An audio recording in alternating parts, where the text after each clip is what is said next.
고객 여러분들 어서 오십시오. 주식 홈쇼핑 호스트 이건입니다. 자, 오늘도 수익의 길로 팔로미. 자, 문선인 타이탄 파트너스 대표입니다. 대표님 안녕하십니까? 네, 안녕하십니까? 네.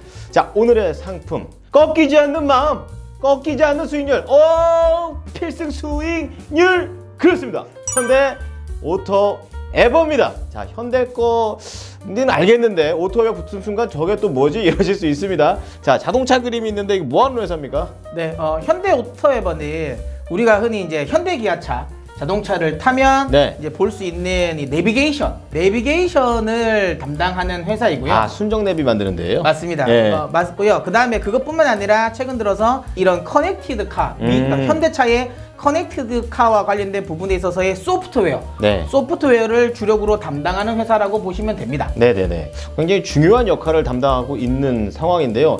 좀 더 자세하게 어떤 것들을 좀 만드는지 좀 알려주십시오. 네, 이렇게 표를 보시면 지금 이제 현대차가 구상하고 있는 커넥티드 카의 어찌 보면 청사진인데요. 그렇죠. 여기에 핵심은 이제 이 현대 오토에버가 된다라고 보시면 될 것 같고요. 네. 예전에 현대 기아차 같은 경우는 내비게이션을 순정을 하면 실시간 교통 정보를 반영이 안 되잖아요. 그렇죠. 네. 그러다 보니까 실시간 내비게이션이 됨에도 불구하고 뭐 티맵이라든지 아니면 스마트폰으로 그쵸. 아니면 뭐 네이버 이런 맵을 쓰잖아요. 안 막히는 데를 찾아야 되니까. 찾으려고. 예. 그런데 최근에 이 현대 오토에버 같은 경우가 실시간 정보까지도 반영이 되게 만들었어요. 그리고 또 하나 이제 우리가 흔히 말하는 테슬라로 인해 가지고 좀 많이 알고 있는데 네. 그 OTA 해가지고 그냥 뭐예요? 차에서 자동으로 업그레이드 되는 거 있지 않습니까? 옛날에 막 USB 꽂고 그랬는데. 막 그렇잖아요. 근데 지금 이제 내비게이션 같은 경우는 요즘에는 그렇게 따로 안 해도 되잖아요. 그냥 맞아요. 딱 지금 설치해 놓으면 알아서 되고. 근데 이게 발전을 하면 테슬라 같은 경우는 자동차 자체를 업그레이드 시키잖아요. 그렇죠. 예, 그런 것처럼 지금 OTA도 지금 할 수 있는 담당을 하는 애가 지금 현재 이 현대 오토에버라고 보시면 되고요.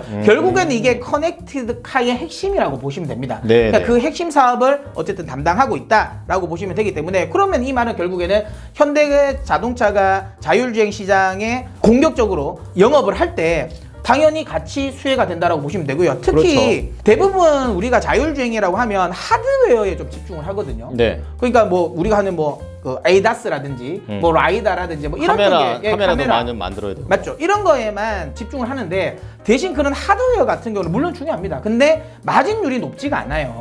그런데 이 소프트웨어는 마진 뒤에도 제가 설명해 드리겠지만 마진율이 매우 높습니다. 좋군요. 중요한 건 뭐 커넥티드 카가 나갔는데 당연히 뭐 소프트웨어가 개발이 안 되진 않지 않겠습니까? 깡통이죠, 그거면. 그렇죠. 나오면. 그렇기 때문에 예. 요거 이제 같이 자율주행 시장에서 같이 성장한다라고 보시면 되고요. 네. 한 가지 또 중요한 거 이번에 원래 지금 현대 기아차 같은 경우가 EV9 네. 그다음에 G90에 레벨 3가 되는 공식적으로 인정된 레벨 3 단계의 지금 자율주행 시스템을 탑재를 하거든요. 그게 좋은 거예요? 좋은 겁니다. 이게 핸들 같은 거 없고 그런 건가요? 아니 핸들은 있어요. 그거 없애려면 레벨 5까지 가야 되는 그래요? 거고. 예, 지금 그게 어느 정도냐면 스마트 크루즈보다 조금 더 발전된.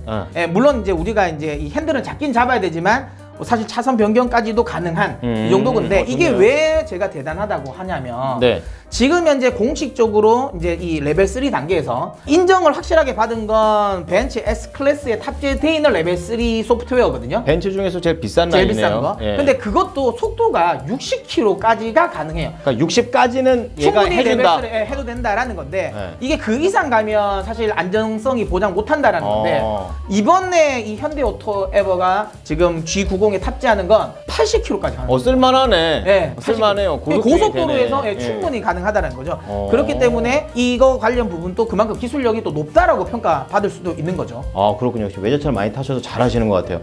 자, 그러면은 이렇게 자율주행이라든지 아니면 뭐 전기차 이런 모든 것들이 사실은 최종적으로 로봇이거든요. 맞습니다. 그걸 위해서 지금 빌드업을 하고 있는 건데 이 뒤에 있는 내용도 보게 되면 현대도 그걸 생각하네요. 맞습니다. 사실 로봇은 다르게 보면 결국은 자율주행이 가능한 자동차거든요. 그러니까 자율주행이 가능한 자동차에 팔다리를 다는 게 사실은 자율주행 로봇이에요. 아, 그러네. 그렇죠. 네, 모든 게 거의 다 똑같다라고 보시면 되고요. 그렇기 때문에 이 자율주행 로봇은 누구보다도 현대 기아차 같은 아니면 최근 테슬라도 네. 휴머로이드 열심히 하고 있잖아요. 이상한 거 만들잖아요. 네, 그러니까 로봇에 어찌 보면 가장 앞서 나갈 수 있는 회사 자체가 자동차 회사가 맞다라고 보고 있고요.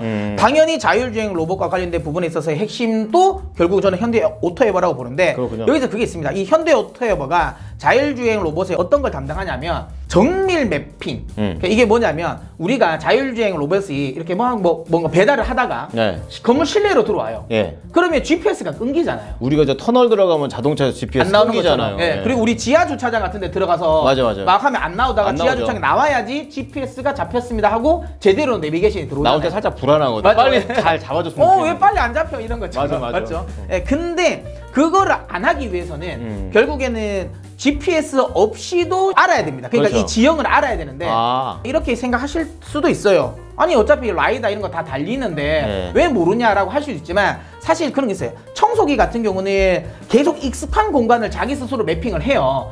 그렇죠. 매일 거기 있으니까. 근데 이런 배달 로봇은 매일 거기 있는 게 아니잖아요. 건물이 맨날 새 건물이 되는 그렇죠. 거. 그리고 또 중요한 건 내가 그 건물에 들어갔어요. 네. 거기서 들어가서 그 지형 주문을 그때 매핑을 하면 배달이 엄청 늦습니다. 그렇죠. 하긴 하겠지만. 그렇기 때문에 기본적으로 들어갔을 때 그러니까 실내의 지도를 알아야 돼요. 저도 뭐 약속 있어가지고 시내 나가서 큰 건물 들어가면 한참 헤매거든요. 맞죠. 예. 왜 11층인데 못 올라오냐고. 그렇죠.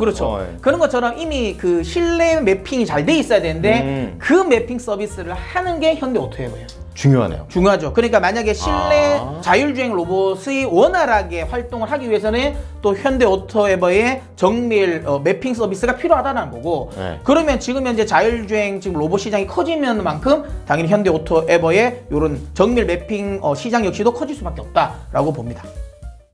잠깐만. 자, 이 번호 무슨 번호인가요? 네, 오늘 공개한 상품의 추가적인 정보를 얻으실 수 있고요. 그리고 시장의 실시간 이벤트 정보를 받아보실 수 있습니다. 알짜 정보 바로 이 번호로 들어오세요. 그럼 현대오토에버라는 이 상품 자체가 어쨌든 큰 그림으로 로봇까지 도달하려는 큰 빌드업을 준비 중에 있습니다. 그러면 딱 봐서는 돈 많이 벌 것 같아요, 미래에. 네. 수치로는 어떤지 좀 궁금합니다. 네, 맞습니다. 일단 이 표를 보시면 지금 네. 현재 현대오토에버가 주력으로 하는 그러니까 사업들의 네. 영업이익률입니다. 보시면 지금 SI가 제일 돈이 안 됩니다. SI가 뭐예요, 이게? 그러니까 우리 흔히 말하는 현대 기아차 그룹에서 네트워크 관리해 주는 거. 돈 안 되겠네. 예. 패스. 그 다음에 이제 ITO 같은 경우가 이건 이거는 뭡니까? 조금 돈이 좀 됩니다. 한글로 좀 쓰지 그래서요. 뭔데요? 그러니까 이게 흔히 말하는 클라우드 서비스. 그건 되네. 네, 그거 좀 되죠. 네, 예. 클라우드 서비스 관련 쪽은 되고 보신 것처럼 가장 높은 마진을 지금 보이는 게 차량용 소프트웨어. 이게 아까 방금 이야기했던 자율주행이라든지 지도 매핑, 정밀 지도 매핑 이런 서비스거든요.